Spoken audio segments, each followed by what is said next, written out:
à Vérone a vu le jour le soir du 1er mars 1774, une petite étoile qui, au fil des temps, va donner l'espoir dans les âmes sans abri.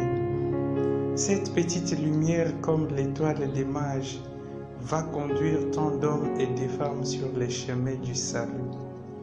Madeleine de Canossa est dès sa première venue un problème pour une famille qui attendait pourtant un héritier, mais qui se voit déçue et tout le monde pris de froideur. La mère ne voyait en elle qu'une petite flamme de feu sur une plaque dans l'eau. Tout indignée de cette naissance inattendue, elle déclare « Je la jeterai dans la Dige ». Et pourtant le Seigneur, maître des temps et de l'histoire, avait un projet sur la pauvrette. Malgré les blessures d'une enfance sans espoir, une enfance semée de douleurs et de chagrins, le Seigneur n'abandonne jamais ses élus. Il les soutient dans les moments sombres de la vie, tourne leur histoire et les mène à bon port. Ayant perdu ses parents dès son jeune âge, elle ressent l'appel du Seigneur qui l'invite à travailler dans sa vie et à manifester l'amour du ressuscité dans les cœurs du désespoir. Mais comment puis-je mieux te servir, Seigneur? Elle frappe aux différentes portes. La vie moniale ne me permettra pas d'être proche des pauvres. Elle abandonne cette expérience d'une vie spirituelle très profonde et veut être au cœur de la pastorale de charité. Mais où me veux-tu, Seigneur?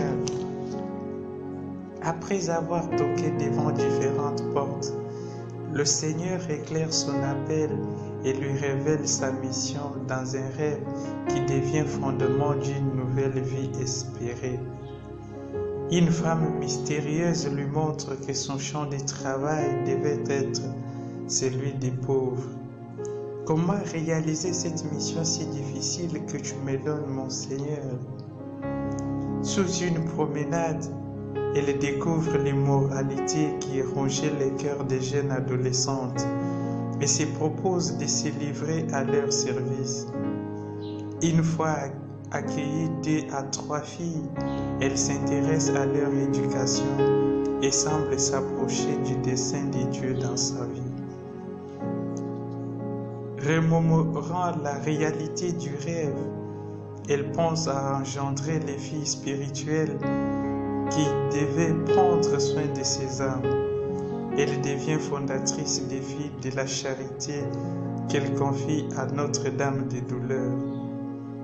Elle leur offre des règles de vie, fruit d'une inspiration divine animée par l'esprit d'amour du Christ en croix.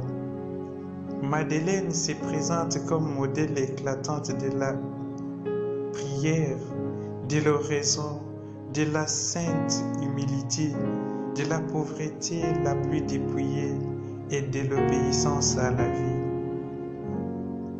Au prix des peines et des souffrances, l'Église reconnaît l'Institut comme une des branches qui va s'ajouter sur les troncs d'un arbre, qu'est l'Église.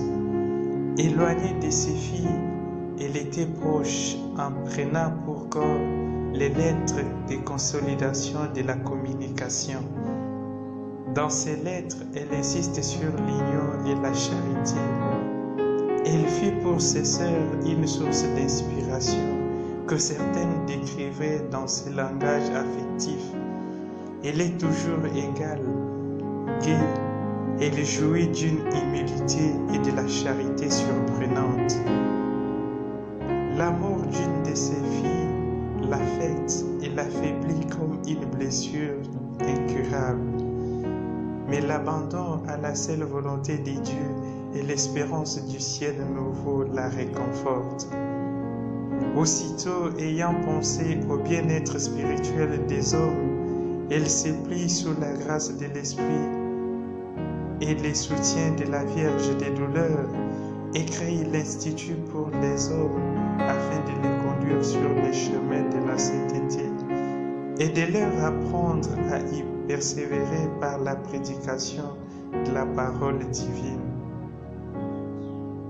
Poussée par l'amour du ressuscité, elle crée tant d'œuvres de charité. Cette petite étoile d'espoir s'éteint les soirs du vendredi de la Passion. Mais avant de rejoindre le Père, elle invita ses filles à observer fidèlement les règles, à pratiquer l'obéissance, l'amour et l'humilité. Et les confia à Notre-Dame des douleurs, tout en espérant les revoir dans la gloire du Père. Après sa mort, elle servit d'archétype pour les pasteurs de l'Église dans l'exercice de la charité. Dans les œuvres de Dieu, il faut avoir un grand cœur et entreprendre tout ce qu'on peut pour sa plus grande gloire. Et l'Église ayant trouvé en elle une personne habitée par Dieu, la déclare sainte et modèle dans les œuvres de la charité. Voici la vie donnée au Christ.